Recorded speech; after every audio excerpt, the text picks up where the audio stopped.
आता मी वैज्ञानिक माहिती किंवा आजच्या काळानुरूप एक माहिती मी आपल्याला देऊ इच्छितो.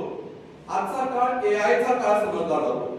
आपल्या मोबाईल मध्ये आजकाल चॅट जीपीटी, परप्लेक्सिटी आणि ग्रोक प्रत्येकाकडे आहे.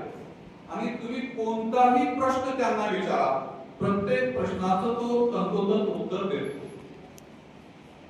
कुराणचं जे आव्हान आहे 1450 वर्षापूर्वीचं की अशा प्रकारची एखादी आयत, एखादा श्लोक बनवून दाखवा.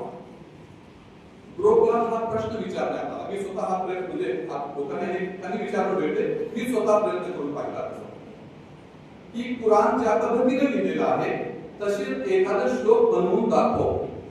ग्रोकनं बनवला सर तसं, पण तो भाषांतर करून दाखवला. मराठीमध्ये केला, उर्दूमध्ये केला, इंग्रजीमध्ये केला. मी म्हटलं कुराण मूळ अरबी भाषेमध्ये आहे आणि ज्या प्रकारे त्या अरबी भाषेची रचना आहे त्या रचनेप्रमाणे एखादा श्लोक बनव. ग्रोककडून उत्तर मिळालं की मी मानव निर्मित आहे, अशी रचना मी करू शकत नाही. म्हणजे सत्य आहे. आपला वेळ मिळाला तर आपण सुद्धा हा प्रश्न विचार पाहू शकता की कुराण हे ईश्वरीय ग्रंथ आहे. कारण कुराण विषयी एक गैरसमजूत सहसा आमच्या समाजामध्ये जे आढळते की हे मानव निर्मित समजतात लोक. नाही, त्या कुराणचा केंद्रबिंदू मानव आहे. यामध्ये जे संबोधन करण्याची जी पद्धत आहे, एक पद्धत अशी आहे या अय्युहन्नास, सकल मानव जातीला उद्देशून कुराण बोलतो, हे मानवांनो.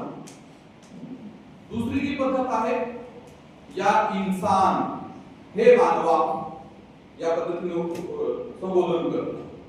तिसरी पद्धत आहे या बनी आदम, हे आदमच्या संततीनो, जे पृथ्वीतलावरील पहिला मानव आदम, बायबलमध्ये ॲडम आणि आपल्या भारतीय धर्मग्रंथामध्ये आदिमा, तर त्या आदिमानवाच्या संततीनो अशा प्रकारे होते.